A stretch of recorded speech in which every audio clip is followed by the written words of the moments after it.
ಎಲ್ರಿಗೂ ನಮಸ್ಕಾರ. ನೀವು ನೋಡ್ತಾ ಇದ್ದೀರಾ ನಮ್ಮ KFI. ನಾನು ಆಂಕರ್ ರಂಗನಾಥ್ ಗೌಡ. ಇದೇ ತಿಂಗಳು 10ನೇ ತಾರೀಕು ರಕ್ಕಿ ಅನ್ನೋ ಒಂದು ಚಿತ್ರ ರಿಲೀಸ್ ಆಗ್ತಾ ಇದೆ. ಇವಾಗ ಚಿತ್ರದ ಮೇನ್ ಪಿಲ್ಲರ್ಸ್ ಆಗಿರುವಂತಹ ಡೈರೆಕ್ಟರ್ ಹಾಗೂ ಪ್ರೊಡ್ಯೂಸರ್ ಇದ್ದಾರೆ, ಅವ್ರನ್ನ ವೆಲ್ಕಮ್ ಮಾಡೋಣ ಬನ್ನಿ. ಮೊದಲನೇದಾಗಿ ಡೈರೆಕ್ಟರ್ ಆಗಿರುವಂತಹ ವೆಂಕಟ್ ಭರದ್ವಾಜ್ ಅವರಿಗೆ ಸ್ವಾಗತ ಸರ್. ನಮಸ್ಕಾರ.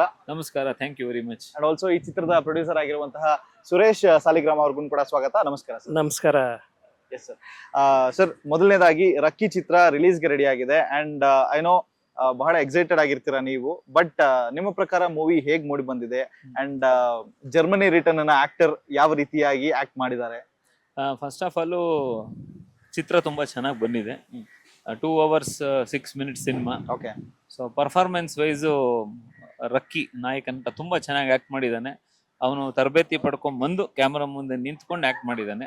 ನೀವು ಟ್ರೈಲರ್ ನೋಡಿದೀರಾ, ಟೀಸರ್ ನೋಡಿದೀರಾ, ಅದರಲ್ಲಿ ಒಂದು ಸ್ಮಾಲ್ ಒಂದು ತುಣುಕನ್ನ ನೋಡಿದೀರಾ. ಹೌದು. ಅವ್ನ ಪೋರ್ಷನ್ ನೀವು ಕ್ಲೈಮ್ಯಾಕ್ಸ್ ನೋಡ್ಬೇಕು. ಈ ಸಿನಿಮಾದಲ್ಲಿ ಒಂದು ಕ್ಲೈಮ್ಯಾಕ್ಸ್ ಅದು ವಿಭಿನ್ನವಾಗಿದೆ. ಸೊ ಡೆಫಿನೆಟ್ಲಾಗಿ it will be very good entertainment cinema. Okay sir, ಇವಾಗ ಮೂವಿ ಅಂತ ಹೇಳಿ ಬಂದಾಗ ಯಾರೋ ಒಬ್ಬ ಬೇರೆ ಒಂದು ಹೀರೋ ಮೇಲೆ ಇನ್ವೆಸ್ಟ್ ಮಾಡೋದ್ರ ಬದಲು ಮಗನ್ ಮೇಲೆ ಇನ್ವೆಸ್ಟ್ ಮಾಡಿದ್ರೆ ಸೇಫ್ ಅಂತ ಅನ್ಸುತ್ತೆ. ಹಾಗಾಗಿ ನಾನು ಈ ಒಂದು ಪ್ರೊಡಕ್ಷನ್ ಜವಾಬ್ದಾರಿನ ಹೊತ್ತಿದ್ದೀನಿ ಅನ್ನೋದು ನಿಜಾನ ಸುಳ್ಳನ ಸರ್? ಸುಳ್ಳು. ಓಕೆ. ಅಫ್ಕೋರ್ಸ್ ನಮ್ಮ ಮಗನ್ನ ಈ ಕ್ಷೇತ್ರಕ್ಕೆ ತರಬೇಕು ಅಂತ ಆಸೆ ಇತ್ತು. ಓಕೆ. ಅದೊಂದೇ ಕಾರಣ ಏನಿಲ್ಲ. ನಮ್ಮ ಚಿತ್ರ ನೋಡಿದ್ರೆ ನೀವು ಕೆಲವಾರು ಹೊಸಬ್ರು ಇದ್ದಾರೆ. ಓಕೆ. ನಮ್ಗೆ ಆಲ್ವೇಸ್ ಹೊಸಬ್ರಿಗೆ ಅವಕಾಶ ಮಾಡ್ಕೊಡ್ಬೇಕು ಅಂತ ಒಂದು ಆಸೆ ಕೂಡ ಇತ್ತು. ಆ ನಿಟ್ಟಿನಲ್ಲಿ ಈ ಪ್ರಯತ್ನ. ಓಕೆ. ಅಂಡ್ ಆಲ್ಸೋ ಸರ್, ನಾನು ಕೇಳ್ಪಟ್ಟಿರೋ ಹಾಗೆ ನಿಮ್ಮ ತಂದೆಯವರು ಹೊಸ ಬೆಳಕು ಚಿತ್ರದ ನಿರ್ಮಾಪಕರು ಅಂಡ್ ಇವಾಗ ನೀವು ರಿಲೀಸ್ ಮಾಡ್ತಾ ಇರುವಂತ ಒಂದು ಚಿತ್ರ PRK ಆಡಿಯೋನಲ್ಲಿ ಟ್ರೈಲರ್ ರಿಲೀಸ್ ಆಗಿದೆ. ಸೊ ಇದೊಂಥರ ಸರ್ಕಲ್ ಅಂತಾನೆ ಹೇಳ್ಬೋದು. ಲೈಫ್ ಇಸ್ ಅ ಸರ್ಕಲ್ ಅಂತ ಹೇಳ್ತಾರಲ್ಲ, ಅದೇ ರೀತಿಯಾಗಿ ನಿಮಗೆ ಯಾವ ರೀತಿಯಾದಂತ ಒಂದು ನಾಸ್ಟಾಲಜಿಕ್ ಮೆಮರೀಸ್ಗಳಿದೆ? ತುಂಬಾ ಮೆಮೊರೀಸ್ ಇದೆ. ಇದು ಒಂದು ನಮ್ಮ ಭಾಗ್ಯ ಅಂತ ಹೇಳ್ಬೋದು. ಈ ಒಂದು ಅವಕಾಶ ನಮಗೆ ಪುನಃ ಬಂದಿದ್ದಕ್ಕೆ. ಹೌದು. ಅಂದ್ರೆ ಇದು ಒಂದು ದೊಡ್ಡ ಸಂಸ್ಥೆ ಜೊತೆಗೆ ಪುನಃ ನಮ್ಮ ತಂದೆಯವರ ಆದ್ಮೇಲೆ ನಮ್ಮ ಕಾಲಕ್ಕೂ ಇದು ಬಂದಿರೋದು ನಮ್ಮ ಒಂದು ಭಾಗ್ಯನೇ ಇದು. ನಮ್ಮ ಮೆಮೊರೀಸ್ ಹೋಗ್ಬೇಕು ಅಂದ್ರೆ ಹೊಸ ಬೆಳಕು ಸಿನಿಮಾ ಬಂದಾಗ ನಾನು ಚಿಕ್ಕವನು. ತುಂಬಾ ನೆನಪುಗಳಿದೆ. ಮೈಸೂರಿನ ಪ್ರೀಮಿಯರ್ ಸ್ಟುಡಿಯೋದಲ್ಲೇ ಸುಮಾರು ಎಲ್ಲ ಶೂಟಿಂಗ್ ಆಗಿದ್ದು. ಸೊ ಪ್ರತಿದಿನ ಹೋಗ್ತಾ ಇದ್ವಿ ಅಲ್ಲಿ. ದೊರೆ ಭಗವಾನ್ ಅವರು ನಿರ್ದೇಶಕರು. ನಾವು ರಾಜ್ಕುಮಾರ್ ಅವ್ರ ಬಗ್ಗೆ ಹೇಳೋಷ್ಟು ದೊಡ್ಡವರಲ್ಲ. ಅವರ ಒಂದು ಪ್ರೆಸೆನ್ಸೇನೆ ಎಲ್ರಿಗೂ ಒಂಥರ ಇದು ಕೊಡ್ತಾ ಇತ್ತು. ತುಂಬಾ ನೆನಪುಗಳಿದೆ. ಓಕೆ. ತುಂಬಾ ನೆನಪುಗಳಿದೆ. ಅಂಡ್ ಸರ್, ಇವಾಗ ರಕ್ಕಿ ಚಿತ್ರ ಅಂತ ಬಂದಿದ ತಕ್ಷಣ ಯಾವ ರೀತಿಯಾಗಿ ಜನರು ಇದನ್ನ ಸ್ವೀಕಾರ ಮಾಡಬಹುದು ಅಂಡ್ ಯಾವ ಜಾನ್ರನ ಕಥೆನ ಹೊಂದಿದೆ ಈ ಒಂದು ಚಿತ್ರ? ಜಾನ್ರ್ ಬಂದು ಕ್ರೈಮ್ ಥ್ರಿಲ್ಲರ್ ಸಬ್ಜೆಕ್ಟ್. ಓಕೆ. ಕೊನೆಯಲ್ಲಿ ಸಸ್ಪೆನ್ಸ್ ಇಟ್ಟಿದೀವಿ. ಓಕೆ. ಸೊ ಅಕ್ಸೆಪ್ಟೆನ್ಸ್ ಬಂದಾಗ ಕಂಟೆಂಟ್ ವೈಸ್ ಇಟ್ ಸ್ಟ್ರಾಂಗ್ ಆಗಿದೆ. ಮೊದಲು ಕಂಟೆಂಟ್, ಆಮೇಲೆ ಹೀರೋ, ಆಮೇಲೆ over all the flow of the screenplay. Okay. You will enjoy that definitely. Yes. Also Rakki ಚಿತ್ರದಲ್ಲಿ ನಾವು ನೋಡ್ಬೇಕು ಅಂತ ಹೇಳಿದಾಗ ಒಳ್ಳೊಳ್ಳೆ ಸಾಂಗ್ಸ್ ಗಳಿದೆ ಅಂಡ್ ಹೀರೋ ಅದ್ಭುತವಾಗಿ ಡ್ಯಾನ್ಸ್ ಅನ್ನ ಮಾಡ್ತಾರೆ, ಪ್ಲಸ್ ಆಕ್ಟಿಂಗ್ ಅನ್ನು ಕೂಡ ಅದ್ಭುತವಾಗಿ ಕಲ್ತಿದ್ದಾರೆ. ಸೊ ಸ್ಕಿಲ್ಸ್ ಅನ್ನೋದನ್ನ ಫಸ್ಟ್ ಡೆವಲಪ್ ಮಾಡ್ಕೊಂಡು ಬಂದಾದ್ಮೇಲೆ ನೀವು ಸೆಲೆಕ್ಟ್ ಮಾಡಿದ್ದ ಅಥವಾ ಪ್ರಾಸೆಸ್ ಫಸ್ಟ್ ಕಂಪ್ಲೀಟ್ ಆದ್ಮೇಲೆ ನೀವು ಮೂವಿ ಸ್ಟಾರ್ಟ್ ಮಾಡಿದ್ದ? ನಾವು ಸ್ಕ್ರಿಪ್ಟ್ ಅಶ್ವಿನಿ ಮೇಡಮ್ ಹೇಳಿದ ತಕ್ಷಣ ಸ್ಕ್ರಿಪ್ಟ್ ಮಾಡಿ ಇಮಿಡಿಯೇಟ್ ಆಗಿ ಅದು ವರ್ಕ್ಶಾಪ್ ಶುರು ಮಾಡಿದ್ವಿ. ಓಕೆ. ಸುಮಾರು 6 ತಿಂಗಳು ಒಂದು ವರ್ಕ್ಶಾಪ್ ಆಯ್ತು. ಡೈಲಾಗ್ ವರ್ಕ್ಶಾಪ್, ಆಮೇಲೆ ಪರ್ಸೋನಾ, ಕ್ಯಾರೆಕ್ಟರೈಸೇಷನ್, ಆ ಒಂದು ಜರ್ನಿಲಲ್ಲಿ ಅಷ್ಟೊಂದು ಸೀನ್ಗಳಲ್ಲಿ ಯಾವ್ಯಾವ್ದು ಏನೇನು ರಸಗಳು ಏನೇನು ತಗೊಂಡ್ಬರ್ಬೇಕು ಅಂತ ಅದೆಲ್ಲ ವರ್ಕ್ಶಾಪ್ ಮಾಡಿ, ಆಮೇಲೆ ದೆನ್ ಅವನು ಡ್ಯಾನ್ಸ್ ತರಬೇತಿ ತಗೊಂಡ, ಆಮೇಲೆ ಫೈಟ್ಸ್ ತರಬೇತಿ ತಗೊಂಡ. ಸೊ ಅಂದ್ರೆ ಒಂದು ಪರಿಪಕ್ವವಾಗಿ ಒಂದು ಏನ್ ನಾವು ಜಸ್ಟಿಸ್ ಮಾಡ್ಬೇಕು, ಏನೇ ಒಂದು ಕ್ಯಾರೆಕ್ಟರ್ ಮಾಡ್ಬೇಕಾದ್ರೂ ಸುಮ್ನೆ ಬಂದ್ಬಿಟ್ಟು ಏನೋ ಮಾಡೋದು ಹೋಗೋದಲ್ಲ. ಅದ್ ನಾನು ಆತರ ಅಕ್ಸೆಪ್ಟ್ ಮಾಡಲ್ಲ. Until you do proper homework, then only you can come and face the camera. ಸುಮ್ನೆ ಹೋಗೋದ್ ಬೇಡ. ಅದಕ್ಕೆ ಅವನು ಪರಿಪಕ್ವವಾಗಿ ಅದ್ ಮಾಡ್ಕೊಂಡು ಬಂದು ಕ್ಯಾಮ್ರಾ ಮುಂದೆ ನಿಂತಿದ್ದಾನೆ. ಐ ಆಮ್ ಶೂರ್ ಕನ್ನಡಿಗರು ಅವನ್ನ ಮೆಚ್ತಾರೆ ಅಂತ ನನಗೆ ಕಾನ್ಫಿಡೆನ್ಸ್ ಇದೆ. ಸರ್, ಆವಾಗ ಇದ್ದಂತಹ ಒಂದು ಸಿನಿಮಾ ಜಗತ್ತಿಗೂ ಇವಾಗ ಇರುವಂತಹ ಸಿನಿಮಾ ಜಗತ್ತಿಗೂ ಮೂವಿ ಮೇಕಿಂಗ್ ಅಲ್ಲೇನೆ ಆಗಿರ್ಲಿ ಅಥವಾ ಮೂವಿ ರಿಲೀಸ್ ಮಾಡುವಂತ ಒಂದು ಸಿಚುವೇಶನ್ ಅಲ್ಲೇನೆ ಆಗಿರ್ಲಿ ಬಹಳಷ್ಟು ಚಾಲೆಂಜಸ್ ಗಳನ್ನ ನೋಡ್ತೀರಾ ಸರ್. ತುಂಬಾನೇ ಚೇಂಜಸ್ ಗಳನ್ನು ಕೂಡ ಇದೆ ಅಂತಾನೆ ಹೇಳ್ಬೋದು. ಸೊ ಆವಾಗ ಇಟ್ ವಾಸ್ ಲೈಕ್ ಅಣ್ಣವರು 1 ವರ್ಷಕ್ಕೆ 16 ಸಿನಿಮಾಗಳನ್ನ ಒಟ್ಟಿಗೆನೆ ರಿಲೀಸ್, ಅಂದ್ರೆ 1 ವರ್ಷದಲ್ಲಿ ರಿಲೀಸ್ ಮಾಡಿರ್ತಾ ಇದ್ರು. ಸೊ ಇವಾಗ ಒಂದು ಸಿನಿಮಾ ರಿಲೀಸ್ ಆಗ್ಬೇಕು ಅಂತ ಹೇಳಿದ್ರೆ ಅದರದೇ ಆದಂತ ಒಂದು ಚಾಲೆಂಜಸ್ ಗಳಿರುತ್ತೆ. ಸೊ ಯಾವ ರೀತಿಯಾದಂತ ಒಂದು ವ್ಯತ್ಯಾಸಗಳನ್ನ ನೋಡ್ತೀರಾ ಅವಾಗಿಗೂ ಮತ್ತೆ ಇವಾಗ? ನಾನು ಹೇಳೋದು ತಪ್ಪಾಗಬಹುದು. ಯಾಕೆಂದ್ರೆ ನಾನು ಅವಾಗ ನಾನು ಹೇಳಿದ್ನಲ್ಲ, ನಾನು ಅದ್ರಲ್ಲಿ ಏನು ಇನ್ವಾಲ್ವ್ಮೆಂಟ್ ಇರ್ಲಿಲ್ಲ ನಮ್ಮ ತಂದೆಯವರ ಕಾಲದಲ್ಲಿ. ಈಗ ನಾನು ಫಸ್ಟ್ ಹ್ಯಾಂಡ್ ಆಗಿ ನೋಡ್ತಾ ಇದ್ದೀನಿ ಎಲ್ಲ. ಸೊ ನಾನು ಅದು ಕಂಪೇರ್ ಮಾಡಕ್ಕೆ ನಾನು ತಪ್ಪಾಗಬಹುದು. ಅಫ್ಕೋರ್ಸ್ ಟೆಕ್ನಾಲಜಿಕಲಿ ಇವಾಗ ತುಂಬ ಅಡ್ವಾನ್ಸ್ಮೆಂಟ್ಸ್ ಬಂದಿರೋದ್ರಿಂದ ಆಬ್ವಿಯಸ್ಲಿ ಮೂವಿ ಮೇಕಿಂಗು ಬೇರೆ ಬೇರೆ ಥರ ಇರುತ್ತಲ್ಲ. ಹಾ. ಸೊ ಅದು ಟೈಮ್ ವೈಸ್ ಆಗಲಿ ಹ್ಮ್. ನೀವು ಹೇಳ್ದಂಗೆ ಅವಾಗ ಶಾರ್ಟ್ ಟೈಮಲ್ಲಿ ಜಾಸ್ತಿ ಸಿನಿಮಾಗಳು ಬರ್ತಿತ್ತು. ಅಫ್ಕೋರ್ಸ್ ಅವಾಗ್ಲೂ ಚಾಲೆಂಜಸ್ ಇತ್ತು, ಇಲ್ಲ ಅಂತಲ್ಲ, ಇವಾಗ್ಲೂ ಇದೆ. ಬಟ್ ಟೆಕ್ನಾಲಜಿಕಲ್ ಅಡ್ವಾನ್ಸ್ಮೆಂಟ್ ಆಗಿರೋದ್ರಿಂದ ನೀವು ಅಳವಡಿಸ್ಕೊಳ್ಳೇಬೇಕಾದ ಪರಿಸ್ಥಿತಿ ಇದೆ ಈಗ. Yes. ಇಲ್ಲ ಅಂದ್ರೆ ನೀವು ಮಿಸ್ ಔಟ್ ಆಗ್ತೀರಾ. ಸೊ ಹಂಗಾಗಿ ಟೈಮ್ ಸ್ವಲ್ಪ ಜಾಸ್ತಿ ತಗೊಳುತ್ತೆ ಈಗ. ಓಕೆ. ಸೊ ಕಂಪ್ಯಾರಿಸನ್ ಮಾಡಕ್ ಆಗಲ್ಲ. ಯಾವುದೇ ಕಾಲಘಟ್ಟದಲ್ಲೂ ಹಾ. ಕಂಪ್ಯಾರಿಸನ್ ನನ್ನ ಪ್ರಕಾರ ವೈಯಕ್ತಿಕವಾಗಿ ಹೇಳ್ಬೇಕು ಅಂದ್ರೆ ತಪ್ಪಾಗುತ್ತೆ. ಯಾಕೆಂದ್ರೆ ಆ ಕಾಲಘಟ್ಟದಲ್ಲಿ ಆ ಚಾಲೆಂಜಸ್ ಆಲ್ವೇಸ್ ಇದ್ದೇ ಇರುತ್ತೆ, ಆ ಕಾಲಘಟ್ಟಕ್ಕೆ ತಕ್ಕಂತೆ. ಸೊ ಆ ಕಾಲಘಟ್ಟದಲ್ಲೂ ಇತ್ತು, ಈ ಕಾಲಘಟ್ಟದಲ್ಲೂ ಇದೆ.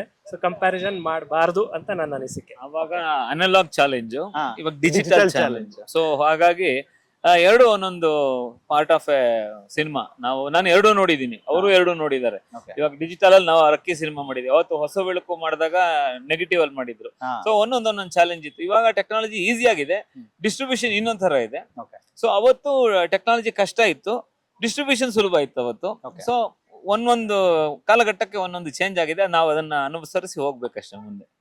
ಅಂಡ್ ಆಗ್ಲೇ ಹೇಳ್ತಾ ಇದ್ರಿ ಸರ್, ನೀವು ಹೊಸ ಬೆಳಕು ಚಿತ್ರಕ್ಕೆ ಸ್ಟಾರ್ ನ ಕಟ್ಕೊಂಡು ಹೋದಂತವ್ರು ಅಂತ. ಹೌದು. ಅಂಡ್ ಇವಾಗ ಒಬ್ರನ್ನ ಸ್ಟಾರ್ ಮಾಡ್ಬೇಕು ಅಂತ ಹೇಳಿದ್ರೆ ಎಷ್ಟು ಪರಿಶ್ರಮ ಬೇಕಾಗತ್ತೆ ಸರ್? ಪರಿಶ್ರಮ ಡೈರೆಕ್ಟರ್ ಪಡೋದು ಅಲ್ಲ, ಹ್ಮ್. ಸ್ಟಾರ್ ಯಾರು ಆಗ್ಬೇಕೋ ಅವರು ಪರಿಶ್ರಮ ಪಡಬೇಕು. ಅಂದ್ರೆ ಎಲ್ಲಾ ತರನು ತಿಳ್ಕೊಂಡ್ ಬರ್ಬೇಕು. Okay. ಒಂದು ಹಾಫ್ ಬಾಯ್ಲ್ಡ್ ರೈಸ್ ತರ ಆಗಲ್ಲ ಅದು, ಅಥವಾ ಹಾಫ್ ಬಾಯ್ಲ್ಡ್ ಎಗ್ ತರ ಆಗಲ್ಲ. ಫುಲ್ ತಿಳ್ಕೊಂಡು ಬಂದು ಮಾಡಿದ್ರೆ Yes. ಖಂಡಿತ ಆಗತ್ತೆ. Okay. ಯಾಕಂದ್ರೆ ಅಯ್ಯೋ ಅವ್ನ್ಗೆ ಅದೃಷ್ಟ ಆಯ್ತು ಬಂದ್ಬಿಟ್ಟ ಅಂತ ಹೇಳ್ತಾರೆ ಕೆಲವರು. ಅದನ್ನ ನಾನು 90% ನಂಬಲ್ಲ. 10% ಅದೃಷ್ಟ, ಅದು 90% ಎಫರ್ಟ್ ಇರುತ್ತೆ. ಅದನ್ನ ಕೆಲವರು ನೋಡಲ್ಲ. Exactly. ಏನೋ ಒಂದ್ ಸಿನಿಮಾ ಮಾಡ್ಬಿಟ್ಟಮ್ಮ ಎದ್ಬಿಡ್ತು ಅಂತಾರೆ. ಆದ್ರೆ ಅವನೊಬ್ಬನಿಗೆ ಗೊತ್ತು ಅದು ಎಷ್ಟು ಎಫರ್ಟ್. ಇವಾಗ ದೊಡ್ಡ ದೊಡ್ಡ ಸ್ಟಾರ್ ಗಳು ಇದಾರಲ್ಲ, ಅವ್ರಿಗೆ ಗೊತ್ತು ಅವ್ರು ಎಷ್ಟು ಕಷ್ಟಪಟ್ಟಿದ್ದಾರೆ. ಅವರೇ ಹೋಗಿ ಪೋಸ್ಟರ್ ಗಳು ಅಂಟಿಸಿದ್ದಾರೆ, ಅವರೇ ಹೋಗಿ ಪಾಂಪ್ಲೆಟ್ಸ್ ಕೊಟ್ಟಿದ್ದಾರೆ. ಹೌದು. ಆದ್ರೆ ಅದು ಕಣ್ಣು ಕಾಣಲ್ಲ ಇವಾಗ. ಸೊ ಅದೇ ತರ ಒಬ್ಬ ನಟನಾದವನು ಎಲ್ಲಾ ತರನು ಅವ್ನು ಪರಿಪಕ್ವವಾಗಿ ಬರ್ಬೇಕು. Not only acting, even promotion also. ಇವಾಗ ನಾನು ಎಷ್ಟೋ ಜನ ಕೇಳ್ತೀನಿ, ಹೊಸಬರು ಏನ್ ಮಾಡ್ತಾರೆ, ಒಂದ್ ರೋಲ್ ಮಾಡ್ಬಿಟ್ಟು ಹೊರಟೋಗ್ತಾರೆ ಸಿನಿಮಾ. ಆದ್ರೆ ಒಂದ್ ರೋಲ್ ಅದು ಕೀ ರೋಲ್ ಇರುತ್ತೆ, ಹೌದು. ಪ್ರಮೋಷನ್ಗೂ ಬರಲ್ಲ ಅವ್ರು ಅವಾಗ. ಸೊ ಹಂಗ್ ಮಾಡ್ಬಾರ್ದು. ಅಂದ್ರೆ ನೀವ್ ಎಲ್ಲಾ ತರನು ಮಾಡ್ಬೇಕು. ಅವಾಗ 360 ಡಿಗ್ರಿ ಆಫ್ ಸಿನಿಮಾ ನೀವು ಇನ್ವಾಲ್ವ್ ಆಗ್ತೀರಾ. ಸುಮ್ನೆ ಮಾಡ್ಬಿಟ್ಟು ನಮ್ದೇನಾಯ್ತು ಅಂದ್ರೂ ಆಗಲ್ಲ. ಸೊ ಬಟ್ ನಾನೇನ್ ಹೇಳ್ತೀನಿ ಅಂದ್ರೆ, ಒಬ್ಬ ಆರ್ಟಿಸ್ಟ್ ಆದವನು ಎಲ್ಲ ತಿಳ್ಕೊಂಡಿರ್ಬೇಕು. ಅದನ್ನ ನಾನು ಹೇಳಕ್ ಇಷ್ಟಪಡ್ತೀನಿ. ಅಂಡ್ ಸರ್, ನಾವ್ ಇವಾಗ ಸ್ಯಾಂಕಿ ಟ್ಯಾಂಕ್ ಅಲ್ಲಿ ಇದೀವಿ. ಸೊ ಇಲ್ಲಿಂದ ಒಂದ್ ಸ್ವಲ್ಪ ದೂರಕ್ಕೆ ಹೋದ್ರೆ ಅಣ್ಣವರ ಒಂದು ಮನೆ ಇರ್ತಾ ಇತ್ತು. ಅಂಡ್ ಪುನೀತ್ ರಾಜ್ಕುಮಾರ್ ಅವರ ಒಂದು ಪುತ್ಥಳಿ ಇಲ್ಲೇನೆ ಹಿಂದೆ ಇದೆ. ಸೊ ನಿಮಗೆ ಅಪ್ಪು ಸರ್ ಅವ್ರ ಜೊತೆಗೆ ಏನಾದ್ರು ಮೆಮರೀಸ್ ಗಳಿದೆ ಅನ್ನೋದಾದ್ರೆ? ಬಹಳ ಮೆಮೊರೀಸ್ ಇದೆ. ಯಾವ ರೀತಿ ಹೇಳ್ಬೇಕು ಅಂತ ಗೊತ್ತಿಲ್ಲ ಹಾ. ಆಕ್ಚುಲ್ ಆಗಿ. ಮೆಮೊರೀಸ್ನ ಹೇಳೋದಕ್ಕಿಂತ ಅದು ನನ್ನ ಮನಸ್ಸಲ್ಲೇ ಇರೋದ್ರಿಂದ ನನಗೆ ಯಾವತ್ತಿದ್ರು ಅದು ದಿನನಿತ್ಯ ಅದು ಬರ್ತಾನೆ ಇರುತ್ತೆ. ಅಥವಾ ನಿಮ್ನ ಭೇಟಿ ಆದಾಗ ಜರ್ಮನಿಗೆ ಏನಾದ್ರು ಬಂದಾಗ ಹೇಗಿರ್ತಾ ಇದ್ರು ನಿಮ್ ಜೊತೆಗೆ? ಅಯ್ಯೋ, ಅವ್ರ ಬಗ್ಗೆ ನಾವು ಹೇಳೋಂಗೇ ಇಲ್ಲ. ಐ ಮೀನ್ ಎಲ್ಲಾ ಜನರಿಗೂ ಗೊತ್ತಿರೋದು. ಹೌದು. ಅಂತ ತುಂಬಾ ಸಿಂಪಲ್ ಮನುಷ್ಯ, ಡೌನ್ ಟು ಅರ್ತ್ ಪರ್ಸನ್. ನೀವು ಅವ್ರ ಜೊತೆಗಿದ್ರೆ ಆಕ್ಚುಲ್ ಆಗಿ ಅವರು ಬಿಗ್ಗೆಸ್ಟ್ ಸ್ಟಾರ್. ಅವ್ರು ನಿಮ್ಗೆ ಯಾವ ಫೀಲ್ ಕೊಡ್ತಿದ್ರು ಅಂದ್ರೆ, ನೀವು ಸ್ಟಾರ್ ತರ. ಈಗ ನೀವು ಇದೀವಿ ಅನ್ಕೊಳ್ಳಿ, Yes. ನೀವು ಅಪ್ಪು ಅವ್ರು ಅನ್ಕೊಳ್ಳಿ, ನಾನು ಅನ್ಕೊಳ್ಳಿ, ನನಗೆ ನಾನ್ ಸ್ಟಾರ್ ತರ ಫೀಲ್ ಬರ್ತಾ ಇತ್ತು. ಆ ತರ ಅವರು ನಿಮ್ಗೆ ಟ್ರೀಟ್ ಮಾಡ್ತಿದ್ರು. Yes. ಅದು ಅವ್ರ ದೊಡ್ಡ ಗುಣ. ಐ ಮೀನ್ ಎಲ್ರಿಗೂ ಗೊತ್ತಿರೋದು, ನಾನು ಹೇಳ್ಬೇಕಾದಿಲ್ಲ. Okay. ಆ ತರ ಐ ಮೀನ್ ಎಲ್ರಿಗೂ ಬರಲ್ಲ, ಒಬ್ಬೊಬ್ರದ್ದು ಅದು. Nice sir. ಅಂಡ್ ಒಂದು ಹೊಸ ಆಸೆ ಮತ್ತೆ ಹೊಸ ಕನಸನ್ನ ಇಟ್ಕೊಂಡಿದ್ರೆ. ಅಂಡ್ ಇವರ ಒಂದು ಹೊಸ ಕೂಸು ಇವಾಗ ರೆಡಿ ಆಗಿದೆ. ಸೊ ರಕ್ಕಿ ಚಿತ್ರ ರಿಲೀಸ್ಗೆ ರೆಡಿ ಆಗಿದೆ. ಅಂಡ್ ಜುಲೈ 10th ಥಿಯೇಟರ್ಸ್ಗೆ ಬರ್ತಾ ಇದೆ. ಜನರಿಗೆ ಏನಾದ್ರು ಹೇಳ್ತೀರಾ ಅನ್ನೋದಾದ್ರೆ? ರಕ್ಕಿ ಚಿತ್ರ ಒಂದು ಎಂಟರ್ಟೈನ್ಮೆಂಟ್ ಚಿತ್ರ. ಸೊ ಒಬ್ಬ ಹೊಸ ಕಲಾವಿದನ ಕನ್ನಡ ನಾಡಿಗೆ, ಕನ್ನಡ ಚಿತ್ರರಂಗಕ್ಕೆ ಇಂಟ್ರೊಡ್ಯೂಸ್ ಮಾಡ್ತಾ ಇದೀವಿ. ಕನ್ನಡಿಗರು ನಿಮಗೆ ಗೊತ್ತು, ಎಂತೆಂಥವ್ರು ಇಲ್ಲಿ ಬಂದು ಮೊದಲನೇ ಸಿನಿಮಾ ಮಾಡಿ ದೊಡ್ಡವರಾಗಿ ಪ್ಯಾನ್ ಇಂಡಿಯಾ ಸ್ಟಾರ್ಗಳಾಗಿದ್ದಾರೆ. ನಮಗೆ ಪ್ಯಾನ್ ಇಂಡಿಯಾ ಸ್ಟಾರ್ ಬೇಡ, ಅಟ್ಲೀಸ್ಟ್ ಕನ್ನಡದಲ್ಲಿ ಒಂದು ಒಳ್ಳೆ ಹೆಸರು ಗುರುತಿಸಿಕೊಳ್ಳೋ ಅಂತ ಒಬ್ಬ ನಟನಾದ್ರೆ ನಮಗೆ ಧನ್ಯ ಅದು. ಸೊ ಹಾಗಾಗಿ ರಕ್ಕಿ ಚಿತ್ರನ ದಯವಿಟ್ಟು ಕನ್ನಡಿಗರು ನೋಡಿ, ಬೆನ್ತಟ್ಟಿ ಥಿಯೇಟರ್ಗೆ ಬಂದು ನೋಡಿ. ನಿಮ್ಗೆ ಖಂಡಿತ ಡಿಸಪಾಯಿಂಟ್ ಆಗಲ್ಲ, ಅದನ್ನ ನಾನು ಭರವಸೆ ಕೊಡ್ತೀನಿ as a director. Yes sir. And thank you so much ಇಷ್ಟೊತ್ತು ನಮ್ಮ KFI ಜೊತೆ ಮಾತಾಡೋದಕ್ಕೆ sir. All the very best for Rakki. And ಚಿತ್ರರಂಗದ ಎಲ್ಲಾ ಸಿನಿ ಪ್ರೇಕ್ಷಕರು ಪ್ರತಿಯೊಬ್ಬರು ಕೂಡ ಬಂದು ಈ ಒಂದು ರಕ್ಕಿ ಚಿತ್ರವನ್ನ ಚಿತ್ರಮಂದಿರದಲ್ಲಿ ನೋಡಿ ಅಂತ ಕೇಳ್ಕೊಂತೀನಿ. ಅಂಡ್ ಧನ್ಯವಾದಗಳು sir. All the best and ಒಳ್ಳೆದಾಗ್ಲಿ. ನಮಸ್ಕಾರ. ನಮಸ್ತೆ. ತುಂಬಾ thanks. Thank you sir. Thank you. ಕರ್ನಾಟಕದ ಜನತೆಗೂ ನಮ್ಮ ನಿರ್ದೇಶಕರು ಹೇಳ್ದಂಗೆ ದಯವಿಟ್ಟು ಎಲ್ಲ ಕುಟುಂಬ ಸಮೇತರಾಗಿ ಜುಲೈ 10ನೇ ತಾರೀಕು ನಮ್ಮ ಚಿತ್ರ ಬಿಡುಗಡೆ ಆಗ್ತಿದೆ. ಎಲ್ಲರೂ ಬಂದು ಥಿಯೇಟರ್ಗಳಲ್ಲಿ ನೋಡಿ, ಸಿನಿಮಾ ಮಂದಿರಕ್ಕೆ ಬಂದು ನಮಗೆ ಪ್ರೋತ್ಸಾಹ ಕೊಡಿ. ಎಲ್ಲ ಚಿತ್ರಗಳನ್ನೂ ಬಂದು ನೋಡಿ ಸಿನಿಮಾ ಮಂದಿರಗಳಲ್ಲಿ. ಎಲ್ರಿಗೂ ಪ್ರೋತ್ಸಾಹ ಕೊಡಿ. ಈ ಥರ ಪ್ರೋತ್ಸಾಹ ಕೊಟ್ಟರೆ ನಾವು ಮುಂದೆ ಇನ್ನೂ ಕೆಲವಾರು ಚಿತ್ರ ಮಾಡೋಕ್ಕೆ ಅವಕಾಶ ಬರುತ್ತೆ. ದಯವಿಟ್ಟು ಎಲ್ಲರೂ ಬಂದು ಚಿತ್ರಮಂದಿರಗಳಲ್ಲಿ ನೋಡಿ. Thank you sir.